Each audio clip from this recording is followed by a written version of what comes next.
Untuk si Pongo ini, akhirnya gue penasaran dan ya gue ya mau nggak mau gue harus ngecek dong. Jadi untuk laptop 10 jutaan, kita bisa mendapatkan ya laptop sih. Tapi maksud gue 10 juta dengan build. Oh iya apaan? Udah pasti kelihatan. Bisa dibahas ya. Jadi ini adalah laptop Pongo 725 yang ya karena gue udah cukup lama absen di TLM dan banyak dari kalian yang bilang gue udah resign dari TLM, gue juga baru tahu dari kalian gue udah resign dari TLM dan gue juga caranya gimana ya resign ya sebagai sebagai salah satu ownernya. Apa namanya? Ini adalah salah satu laptop yang gue pribadi cukup penasaran karena animonya si Axio Pongo ini besar waktu di eventnya Intel yang TLM bekerja sama untuk ngebangun eventnya. Dan juga di sini G2G di acara kita. Jadi animonya cukup besar ya. Waktu di G2G untuk orang nyobain laptop yang seharga 9,9 bahkan di Topet tadi gue ngecek ada yang harusnya 99999. Tapi di Topet itu ada yang 9,9 pas. Dan harganya dijual yang 10,1. Nah, jadi untuk si Pongo ini akhirnya gue penasaran dan ya gue mau nggak mau gue harus ngecek dong. Gue pengen tahu performance-nya ini laptop itu seperti apa dan buat gue sih cukup menarik ya untuk si Pongo ini karena di atas kertas sebenarnya masuk akal untuk keperluan yang bisa dibilang cukup niche dengan harga yang sangat-sangat menarik. Jadi untuk laptop 10 jutaan kita bisa mendapatkan ya laptop sih. Tapi maksud gue 10 juta dengan build quality seperti ini menurut gue udah sangat-sangat baik terutama untuk suatu produk yang pembuatannya di Indonesia.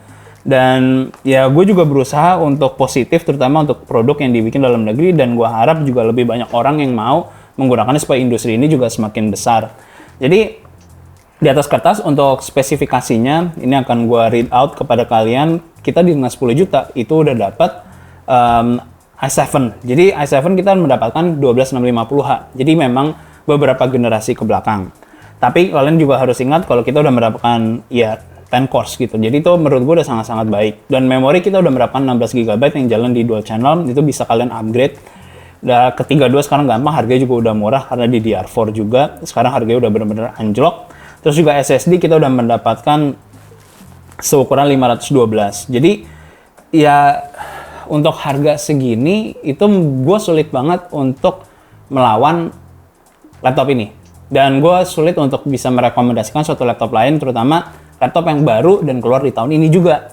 Memang ketinggalan beberapa generasi. Dan untuk GPU mungkin ini yang bakalan kalian temukan sebagai salah satu isunya. Itu adalah menggunakan, tebak, 2050. Nah jadi mungkin beberapa banyak dari kalian yang akan ya udah bisa ngeliat apa yang bisa gue omongin dari sekarang. Isunya menurut gue adalah 4GB VRAM ya. Jadi kalau kita ngomongin dari spesifikasi, tentu kalau kita mundurin 3 tahun yang lalu atau 4 tahun yang lalu, ini adalah laptop yang benar-benar mid-end plug gitu. Maksudnya penempatannya sangat baik dan kita bisa mainin game AAA di tahun itu dengan sangat-sangat lancar. Nah kalau kita misalnya merunut ke situ dan kita mainin game-game yang lama seperti itu udah benar-benar aman. Jadi terutama dengan display yang seperti ini cukup, ya menurut gue nih udah cukup terang. Oke, gue terangin. Nah jadi kalian masih bisa performance-nya itu lihat untuk displaynya. Harusnya kalian masih bisa lihat ya, karena gue masih bisa lihat di sini. Tapi mungkin kamera nanti harus ada dikorek sedikit.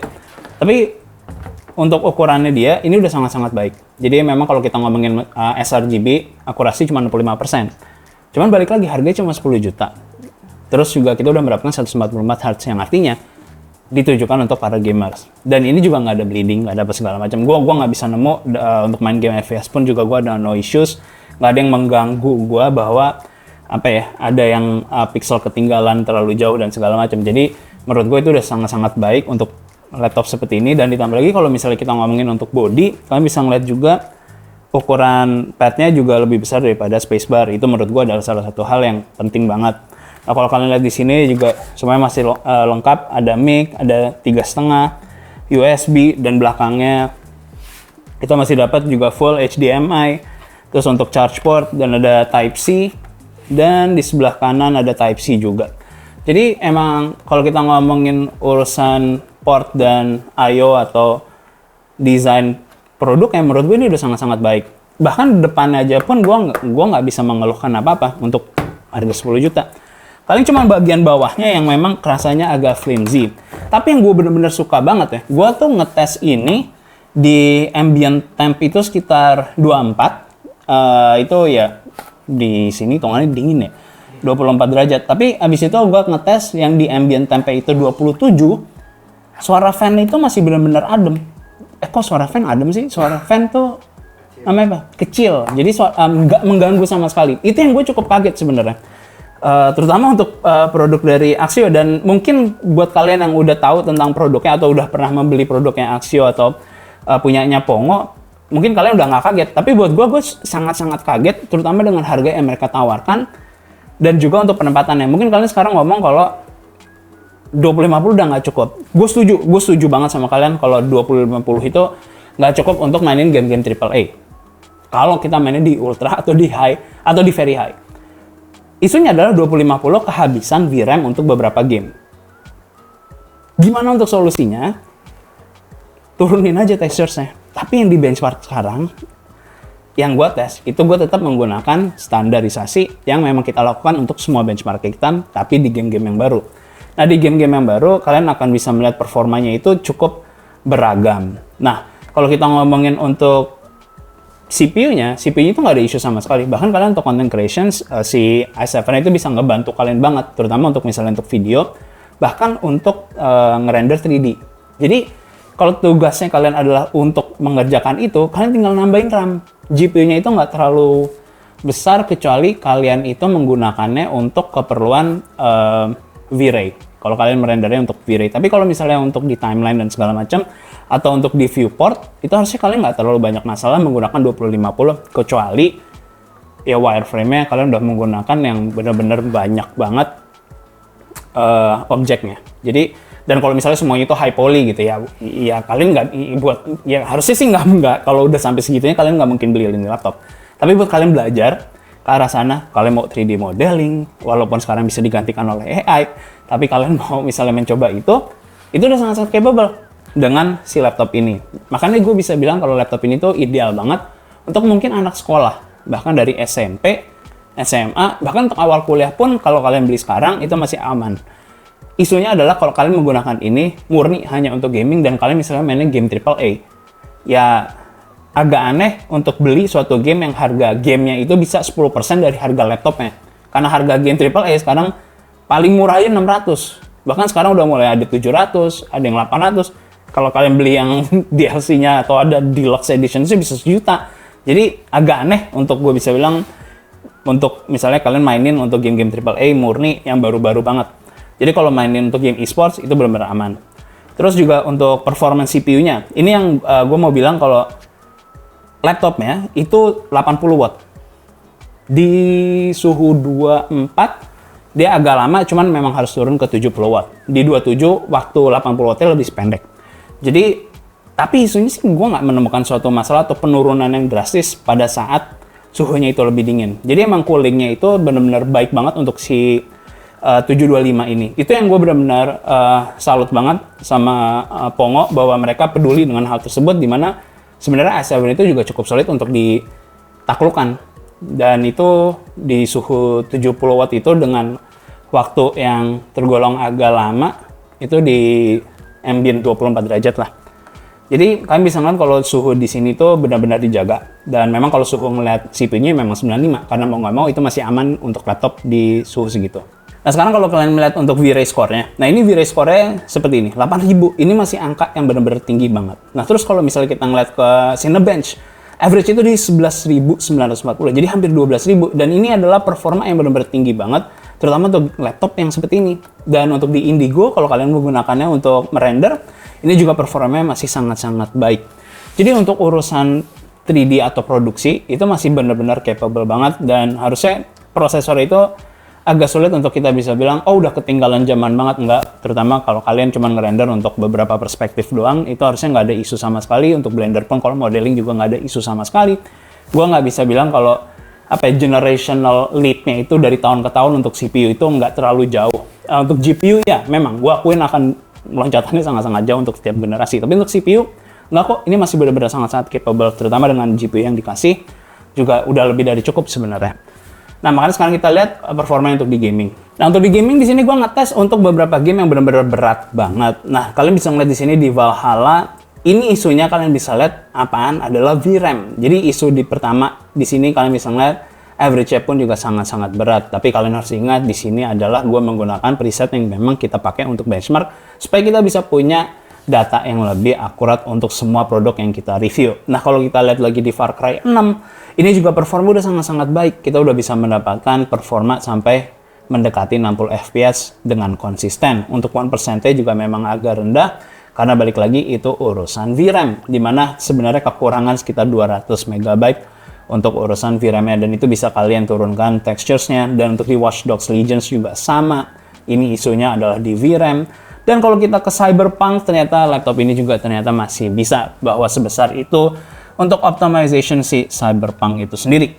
Nah, jadi untuk satu laptop dengan harga 10 jutaan, dengan hardware yang mungkin ketinggalan 3 generasi, tapi kita mendapatkan sesuatu yang baru, dan daripada kalian mencari yang second dan mendapatkan, ya harus ganti thermal paste-nya kalian harus bongkar, dan kalau kalian nggak mau berurusan dengan hal tersebut, atau adanya resiko udah pernah ketumpahan atau segala macam, ya menurut gue ini masih bagus dengan merecycle suatu produk yang memang masih ada barangnya. Dan ya gue ngarep memang ada longevity untuk suatu produk yang memang seperti ini. Jadi gue nggak berharap, karena ya udah pasti mereka nggak mungkin jadikan ini sebagai suatu US juga. Jadi kalau misalnya memang masih bisa digunakan, walaupun itu adalah generasi yang lebih lama, apa yang dilakukan oleh Pongo dan Axio di sini menurut gue secara ekologi juga menurut gue sangat-sangat happy sih, bahwa produk yang lama itu sebenarnya masih capable dan bisa ditaruh di harga yang lebih murah. Karena sebelumnya gue nggak menemukan solusi yang seperti ini, dan menurut gue ini adalah solusi yang sangat-sangat menarik, bahwa kita sebenarnya 3 tahun yang lalu pun untuk dimainkan game-game sekarang atau game-game AAA yang sekarang di 1080 itu masih capable kalau kita masih bisa menerima dengan preset medium atau teksturnya diturunin. Dan kalau misal kalian mainnya adalah mayoritas game, apa sih esports yang paling banyak? Dota. Dota ya, Indonesia Dota, Valorant itu CS nggak ada isu sama sekali di laptop seperti ini. Jadi kalau mayoritas waktu kalian mainnya itu, ya ini udah sangat-sangat aman. Dan untuk keperluan kalian kuliah dan SD pun juga kalian udah sangat-sangat capable banget. Dan kalau kalian mau belajar Photoshop, mau belajar Photoshop, bahkan Adobe aja udah ada yang buat students ya. Itu cuma 1 juta setahun. Jadi ya ini bisa jadi stepping stone-nya kalian untuk di masa depan kalian bisa menghasilkan uang melalui laptop yang sangat-sangat murah. Jadi entry point-nya untuk kalian itu sangat-sangat murah. Dan menurut gua agak sulit untuk kita bisa bilang, gua mau ngebangun PC dengan harga 10 jutaan yang gue pakai untuk sekolah. Menurut gue laptop jauh lebih enak dan kalian bisa LAN. Kita ada lantur, ngelantur. Tapi untuk main ngelan gitu bareng sama teman-temannya kalian dan segala macam, menurut gue kayaknya lebih nyaman untuk menggunakan laptop deh. Dan apa yang dilakukan oleh Pongo melalui 725 ini, menurut gue walaupun memang ketinggalan beberapa generasi, ya mungkin gue karena udah tua juga ya sekarang, jadi gue lebih ngomongnya ke arah sana, tapi gue suka sih. Dan gue harap gue bisa nyoba beberapa produknya Pongo lagi, gue coba akan lihat. Dan kalau misal kalian tertarik untuk gue ngebahas lebih dalam tentang produknya Pongo yang lain, ya gue sih happy aja sih, karena ya gue senang sih bahwa ada quality untuk produk lokal yang sangat baik. Dan mungkin ada satu minus yang gue bisa bilang, dan mungkin itu adalah salahnya untuk gue sendiri. Kayaknya karena gue kepencetnya terlalu keras pertama kali pas ngidupin, karena sebenarnya baterainya habis. Tapi untuk tombol powernya, waktu gue pencet sekali nggak hidup, jadi kayak harus agak dalam. Tapi mungkin karena pertama kali gue pencet tuh, gue pencetnya berulang kali. Tapi ya itu doang, gue nggak nemu sama sekali build quality issue apa segala macam. Cuman ya kalian ekspektasikan di 10 juta ya wajar kalau ini tuh agak bendy. Tapi selebihnya kok oke kok, hinge-nya enak dan segala macam. Ya itu sih. Mungkin gue yang norak, lebih banyak dari kalian yang udah tahu kalau Pongo bisa memberikan suatu alternatif yang sangat-sangat baik.